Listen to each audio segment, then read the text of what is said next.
Hi students, welcome to today's lecture on Python.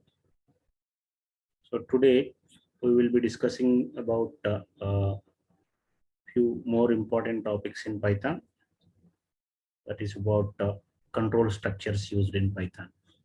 So till now, whatever programs we have seen, they are all executing in sequential manner. That means it's the execution begins with the first statement of the program and continues till the last statement of the program is executed without any interruption, without any skip of instructions, without any jumping from one place to another place, without any repeated execution of particular group of statements. Nothing we have seen till now. Okay, it's a plain execution of all the statements in Python programs. Okay, but control statements helps us either to choose a block of statements for execution by skipping some statements, or to select a block of statements for repeated execution until a particular condition becomes false. Okay, so we can do two things with the help of control statements in Python language. Okay, so based on that, there are two types of control statements available. One is decision control statements or decision control structures we can call, and the other one is uh, repetition control structures or repetition control statements that we will see in our next lecture. Okay, so today we will focus on this particular topic, the first kind of control statements used in Python language, that is decision control structures. There is another name for this decision control structures. We can also call it as a selection control structures or selection control statements. Okay, so either you call it as control structures or control statements, or it is going to be same. Decision control structures or selection control structures, both will reflect the same, refer to the same concept. Okay, right, let us start with the topic of decision control statements.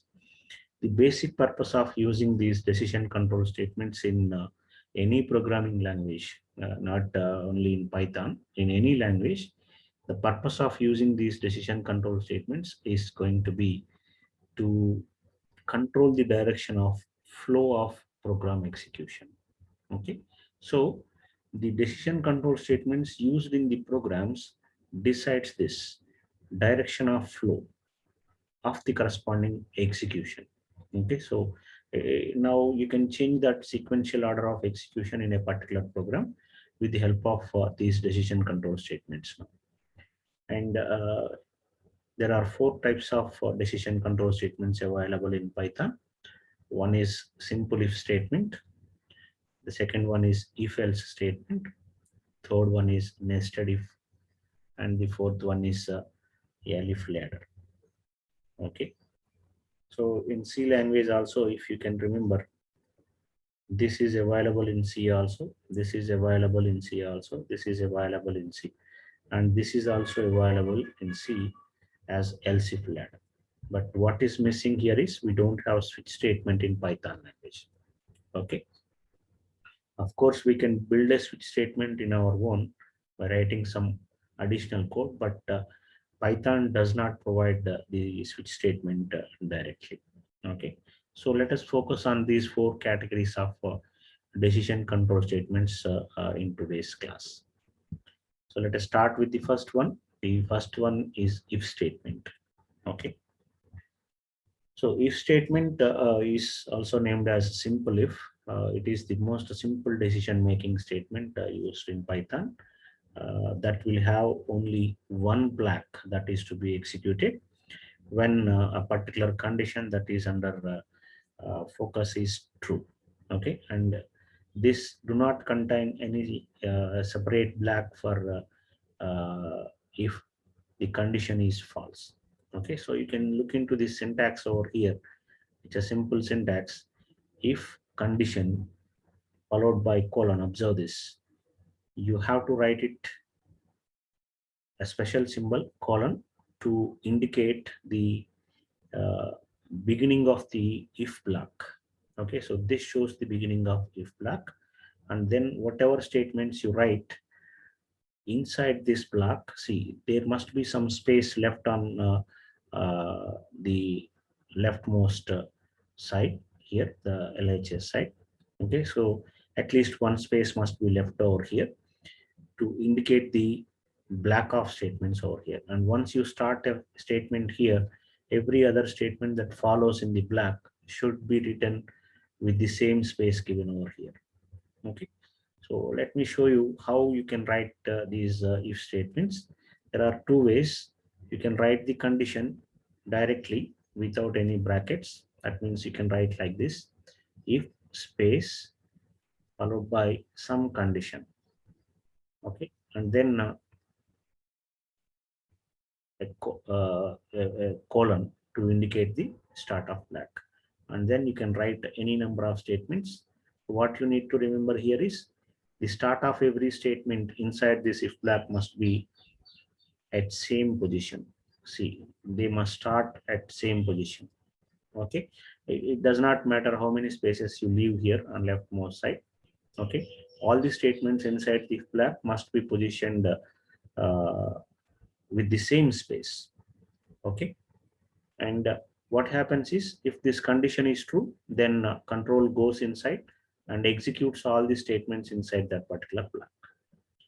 And also you can write this if statement just like the syntax you used in C language also. If followed by a parenthesis, that is a bracket, and then you can write the corresponding condition inside the brackets like this. But at the end, you should give a colon to indicate the start of the block. Okay, so you can write any number of statements with the same space left on LHS. Okay, so this is compulsory to use the similar positioning of all the statements inside the if block. Do not forget it.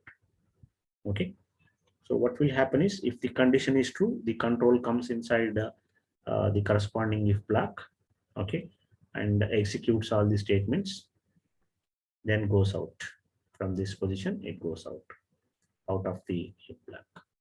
So immediately after if block, if you have some statement over here at this position, it goes to that particular statement and executes the statement as usual. Okay, so that is how it works. What you need to remember, the most important point you need to remember about the control statements is every control statement ends with this colon symbol, and all the statements inside a block must be positioned with the same space.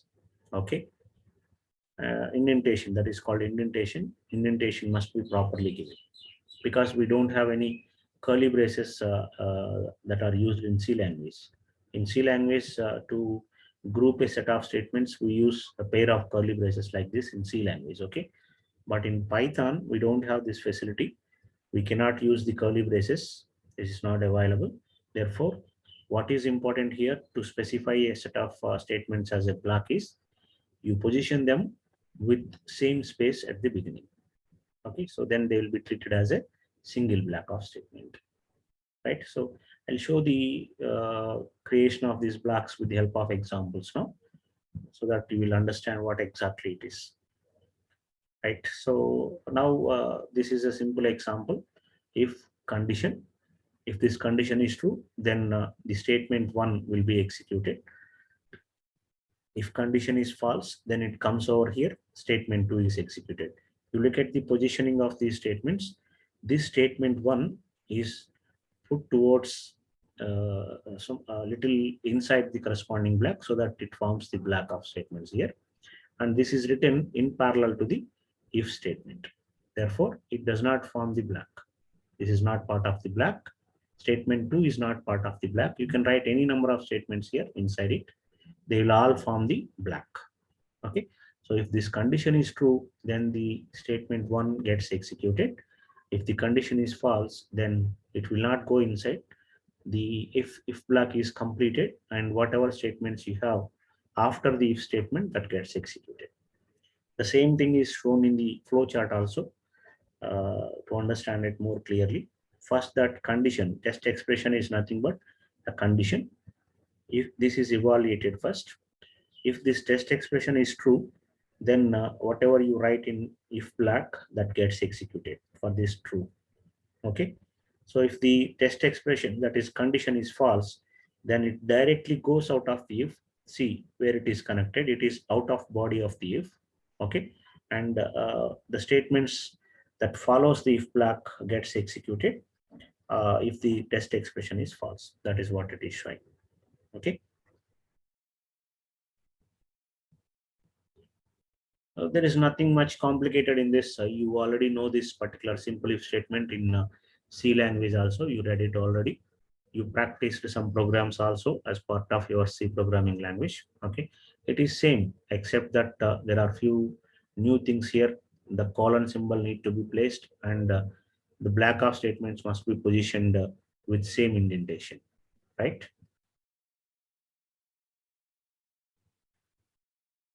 Let us have a look at a simple example that illustrates the if statement now. So I'm just declaring a variable here and creating a variable I is equals to 10.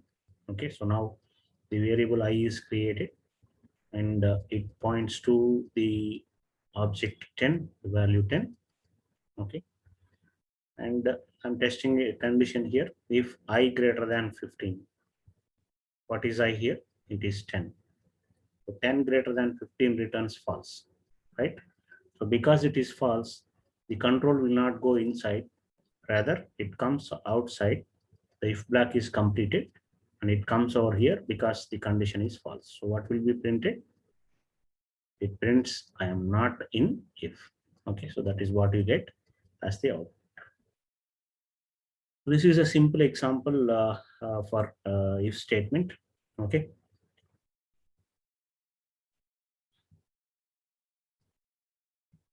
Right. Let us move on to the next decision control statement, that is if else, which is also named as a two-way control statement, two-way decision control statement. In simple if we have only one way of moving when the condition is true, only one black is available for execution there. Whereas in if else, you will have two blacks for execution. You will have a black for execution if the condition is true, and also a black for execution if the condition is false. So to indicate that black for execution when the condition is false is represented by else. Okay, so this is also called as false black or else black, that represents the condition false condition. Okay, and if condition is true, then it executes the statements inside the true black or if black.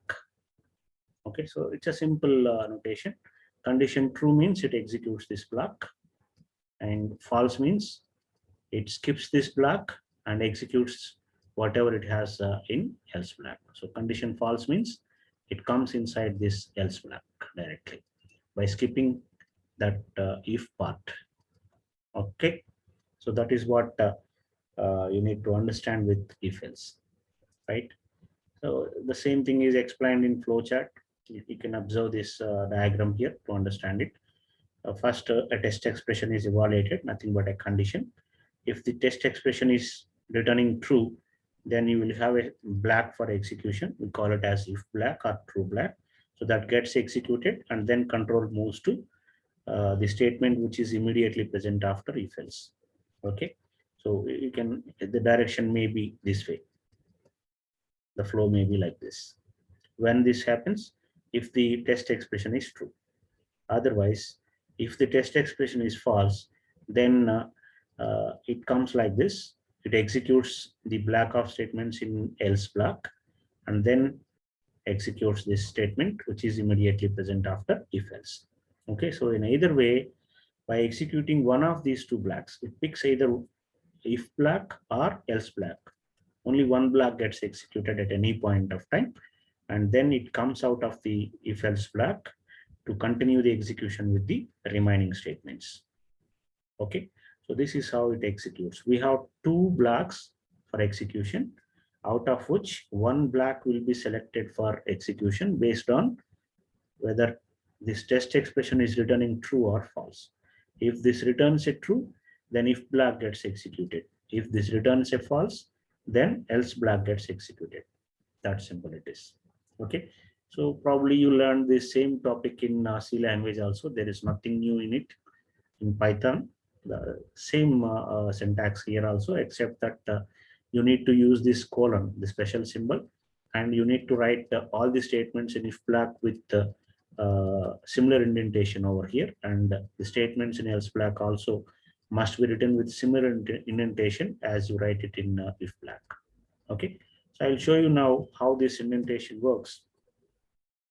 So look at this diagram to understand that concept of indentation properly. So this is the condition I am testing.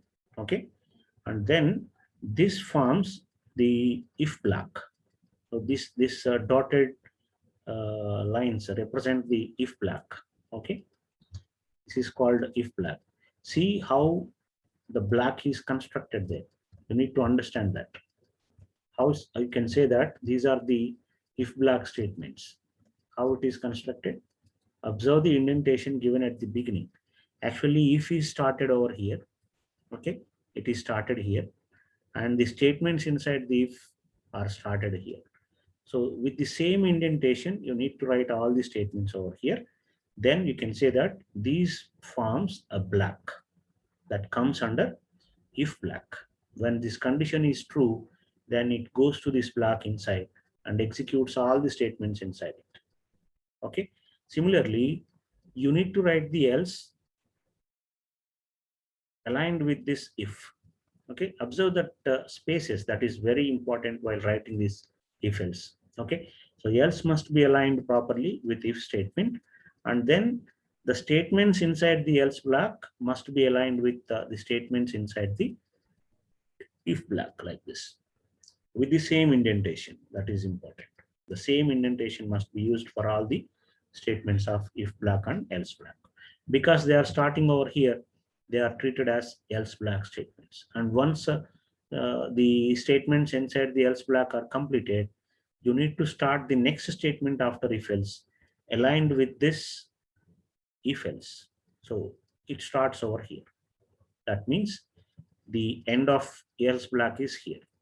Okay, so you need to understand this alignment and indentation to properly group the statements into if block and else block. Okay, so don't worry, even if you do not understand it, if you practice few problems, then you will definitely understand this. So there is nothing much complicated in this topic. Okay, I'll show you examples also to understand it clearly. Let us focus on a simple example to understand if else. Okay, initially a variable I is created which contains value 20, initialized with a value 20. And here the condition is tested if I less than 15. Okay, so what is the value of I? It is 20. According to the initialized value, it is 20. 20 less than 15 is false. Okay, therefore, because it is false, it directly comes inside the else block, right, to execute the else block. If it is true, it must have been executing that if block, because the condition is false in this scenario.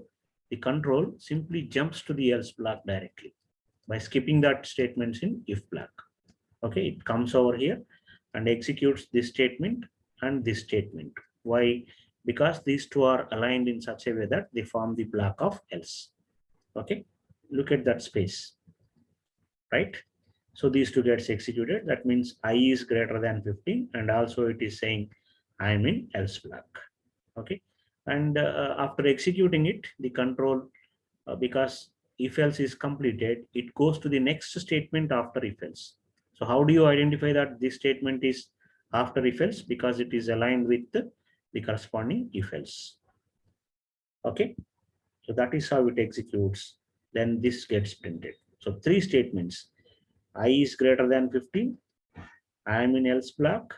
I am not in if and not in else block. These three statements gets printed. Okay, so that is how the if else statement executes. Now let's move on to the next two topics. The third decision control statement is nested if. So whenever you hear this word nested, okay, it always means that one inside another. Nested always means that one inside another. So because we are calling it as nested if here, it means that there exists one if statement or if else statement inside another if statement or else statement.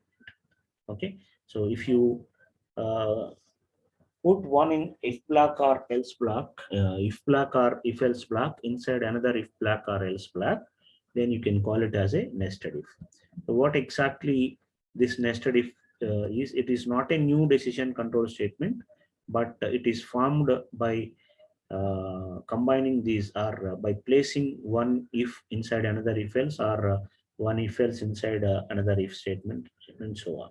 It's not a new one, but it is a combination of the existing decision control statements that you need to understand. Okay, so now let us understand how it works. The syntax goes like this. Uh, the first statement is if condition one. Okay, and then inside this, if you look at it, because this is written inside, this if statement is inside the first if statement. Okay, so if you observe this, one if is placed inside another if. Therefore, this is called as nested if. Okay, so this is just one form of creating that nestedness. There may be several forms of nestedness you can create based on the requirement of your application. Okay, there may be many forms. Maybe you write it as if else also here. Maybe you write this if condition as part of else block also. There are many ways to construct this nested if statement. It depends on the corresponding application we are solving at a particular moment. Okay, so so there are many syntaxes. I just have shown that possible syntax there, but it's not confined to one particular syntax. You can construct other types of syntaxes also for the nested if statement. Okay, now look at this example to understand it, how the nested if statement works. So we started with a variable I is equals to 10, which is created in the memory, and the condition is if I is equals to 10. Okay, so what is the value of I? It is 10. So 10 is equals to 10 is true. Therefore, control goes inside. And now if you observe, this is inside this if block. How can you say that this if is inside this if block? By looking into the indentation, because it is written little inside that particular if statement. We can say that all these statements are inside this if block. Okay, so that is how we are forming that nestedness. Now the first condition is if I less than 15. Okay, 10 less than 15, it is testing. Yes, it is 10 is less than 15. Therefore, this message gets printed.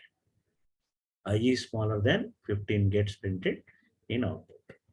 Okay, and then the second condition is there is one more condition, because this is also if, this is also if.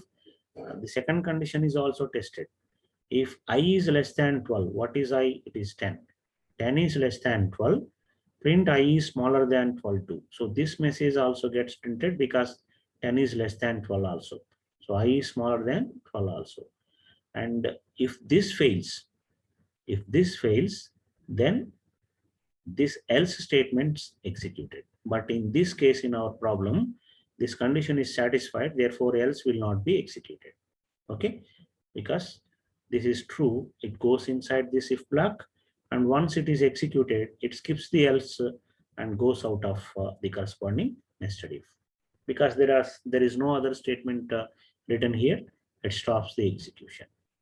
Okay, so two messages were printed by this program. I is smaller than 15 and I is smaller than 12 too. Okay, right.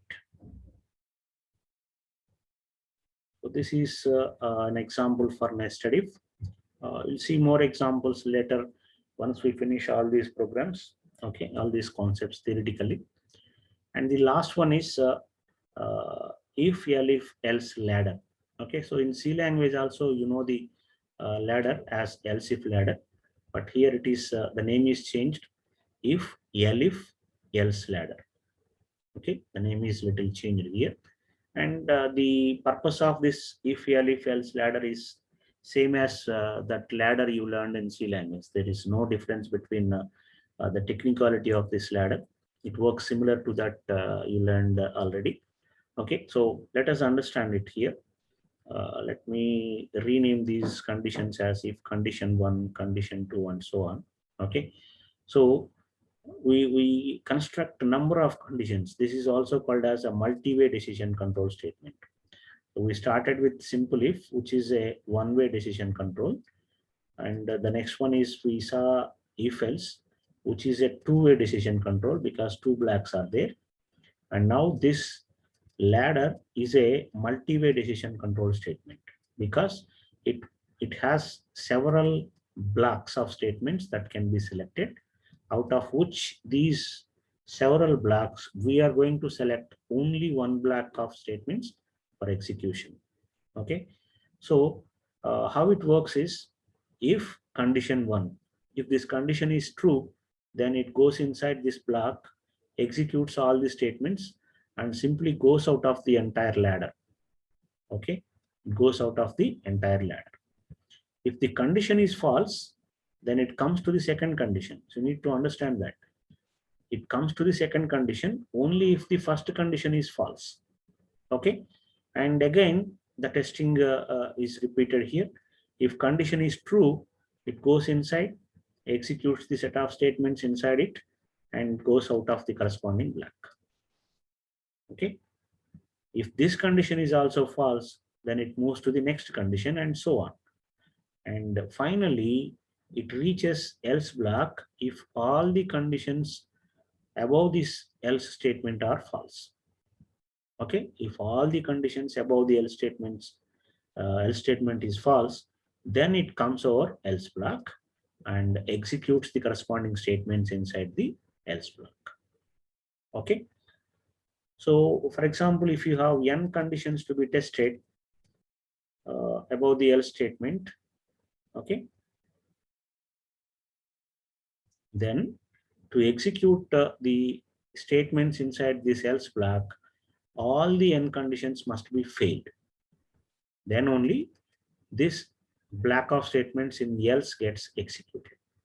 Okay, so that is what you need to understand, right? And also another point you need to understand is if there are n conditions tested, how many blacks are there? You will have n blacks for n conditions and one black for else. Therefore, how many blacks of statements are there? N plus 1 blacks of statements are there. And among all these n plus 1 blocks, we are going to execute only one block. Okay, how many blocks that gets executed from the ladder? Only one block gets executed. So even though there are n plus 1 blocks available in else if ladder, out of these n plus 1 blocks, we are going to execute only one block that gets executed. Only one block gets executed. Which block it is? It is the block where the condition becomes true. Or if all the conditions are false, then the else block will be executed. Okay, so this is the point you need to remember with respect to this else if ladder. Okay, right. So this is the syntax of else if ladder, right? And you can understand the same concept with the help of this flow chart because diagrams explain the things very clearly. The flow chart is drawn here to understand the behavior of this nested, elif ladder. Okay, so we start with the first condition that is written here as a test expression. If the condition is true, okay, then the set of statements in block 1 gets executed, and then see where the control is going. The control is transferred directly out of the block and the statements just below else if ladder. Okay, and if the first condition is false, then see this, if it is no, that means it is false, then it comes to the second condition, executes the second condition, evaluates the second condition. If the second condition is true, then it executes the set of statements in block 2 and then it goes to the statements outside the elif ladder, and so on. It is similar to like this. If all these conditions written above the else statement are false, if all of them are false, then it comes to the else statements, that is body of else, executes them, and then goes to the statements below the elif ladder. Okay, so this is the concept that I explained with the syntax also. You can easily remember it with this diagram. Okay, so have a look at this example program to understand the elif ladder, how it works. Initially, a variable is initialized, created, I is equals to 20. Okay, then the condition is, the first condition I am checking is, if I is equals to 10, what is I? We know that it is 20. So 20 is equals to 10. No, the condition is false. Therefore, the second condition will be evaluated. Okay, so you need to understand one thing, that this statement is skipped. Okay, it will not execute this statement. Why? It is inside this block. Because this condition is failed, this block will not be executed. Okay, so I'll strike it off. Now the second condition is evaluated. Now the condition is 20 is equals to 15. Is it true? No, it is false. Okay, therefore this statement also not executed. Let me strike it off. This is also not executed. So it comes to the third statement. What is that third statement? I is equal to 20. What is I? 20. 20 is equals to 20 is true. Yes, it is true. Therefore, it goes inside that particular block and executes the statement inside it. What is the statement here? Print I is 20. So this gets executed. So it prints I is 20 as the message. Okay, and then because this statement is executed, the control simply goes out of the else if ladder without executing this else block. So all the blocks that are below the corresponding block that gets executed also gets skipped. So that is why else block will not be executed. Okay, so we have 4 blocks in this example. This is block 1, block 2, block 3, and an else block. Out of 4 blocks, only 1 block is executed, right? This block is executed, producing the output I is 20. Okay, so you need to understand that particular point. So this is about else if ladder, which checks several conditions and then produces the corresponding output based on which condition is true. Okay, so we have covered all the 4 decision control statements, starting with the simple if, and then we understood the remaining 3 if else, two-way decision control structure, nested if, and then an elif ladder, a multi-way decision control statement. Okay, now let us check the output of one program in our IDLE. How to focus on this indentation, that I just want to show you the importance of indentation. So that is why I just want to show you the execution of one program in IDLE. Okay, so I will select the IDLE for execution. I'll open a file, a new file. Okay, then paste the program that I have copied from that particular slide. So this is an example for elif ladder. Okay, so the one thing that you need to remember here is it is not else if, it is elif. Do not forget to remember this word. In C it is else if. We write it as else if with a space in between. In C language it is going to be written like this. But in Python it is elif. There is no SC in between. Okay, so remember that difference. This is in C language, and in Python we write it as elif. Except that difference, everything else is going to be same. Okay, so I just want to execute this program. Therefore I will save this on desktop.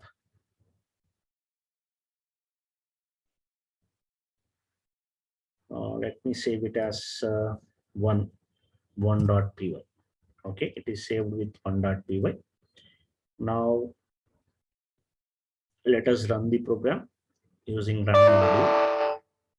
Invalid non-printable character, because I copied it from the program. Okay, so there may be a difference in the characters used by your PowerPoint and this editor. Okay, let me write the syntax in my own. So if I is equals to, the first condition is if I is equals to 10 followed by a colon, we should write like this. And ideally, when you type the program, automatically the indentation will be taken. Don't take the control towards your left, keep it as it is, and type this statement, whatever you want to print. Print I is equals to 10. Okay. And then when you press enter, the control remains here itself, because it thinks that you are going to continue the black off statements. In that case, just press a backspace to move back to the first position of your program. Therefore, here you can write your elif statement. Okay, so if and elif must be aligned properly with same indentation, and the black off statements must be aligned properly with same indentation. Okay, so now I will write the second condition. If I is equals to 15, that is my second condition. I just wanted to test. Okay, colon. Again, it is showing the indentation. Print. The message is I is 15. That is the message I want to print. And when I press enter, it is again inside that control block itself. So I'll press a backspace to write the third condition with elif. If I is equals to 20, followed by a colon, print statement. Here I will print I is 20. Okay, complete it. And finally, I will write an else block to indicate that the conditions are false. Okay, I don't know whether it gets executed or not. It depends on the value of I. Okay, I is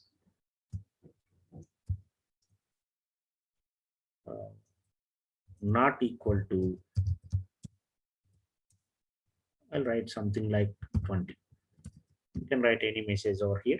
Okay, so this is what I wanted to execute. Okay, now let us save this program and run it. See what it is showing? It is showing the message I is 20 because the value of I is equal to 20. So if you observe this example, I is initialized to 20. This is false. This is false. This is true. Therefore, it is executing this particular block only. I is 20 gets printed. Okay. So that is how it executes. And here what you need to understand is, suppose if you do not give this indentation, maybe you wrote it like this. Okay, without giving indentation. If and the print inside if are written with same indentation. Okay, and what will happen? Let us save this program and run it again. See, expected an indented block. That is, it is expecting some indentation over there, but you did not give that indentation. Suppose I am giving a space here. Okay, now let us save this program first and then run it. It is producing the output because indentation is properly given. Now, the thing that you need to clarify here is the indentation of if block is started here, and for elif the indentation is here. So it does not matter how many spaces you are giving. Okay, it does not matter how many spaces you are giving between the blocks. Okay, but for readability, we will give it as a equal indentation in every block to understand the start of blocks. It does not matter whether you start with a single space or multiple spaces. If you give indentation, the program works fine. Okay, And let us test this program with another statement inside this if block itself. Okay. And I am going to give another space. So I don't align them with the same space. Let me test it now. Okay. Done. I'm just giving a done statement here. Right. Now let us change the value of I also. I'm giving it as 10. Let me save it. If everything goes fine, it should print two messages. I is 10 and done. Let us check whether it works or not. See, unexpected indent it is saying. What does it mean? In a particular block, okay, here, in a particular block, all the statements must be aligned properly with same indentation, with same number of spaces from the beginning. Okay, so you need to understand this very clearly so that you do not make mistakes with respect to the indentation. Okay, all the statements must be with same indentation. Now I have given them with same indentation and running this program now. You can see the message I is 10 and done. It is printing two messages over here. Okay. So I hope I made that indentation problems clear with this example. So please practice the examples that we discussed in the session using your IDLE. Okay. And also I would like to tell you one thing that uh, once we complete the repetition structures also, I will explain more example programs with respect to this decision control statements. We will select some applications or example programs given in our textbooks, sample projects. We'll solve those sample projects given in our textbooks using the control structures, decision control structures and the loop control structures. Okay. So of course, maybe I have not covered many examples as part of this explanation, but still we are going to continue the lecture schedules with more practice on programs also. So I will create one video exclusively for explaining these programs, important programs on control structures uh, related to this decision control structures, as well as the next one, repetition control structures also. Okay. Right. So that's all for today. That's what I wanted to discuss today about the decision control structures. And in our next session, we will discuss about the continuation topic, that is the second category of control structures, repetition control structures. That is our topic under focus for our next session. Okay. So that's all for today. Thank you for your patient listening. See you in the next class. Thank you.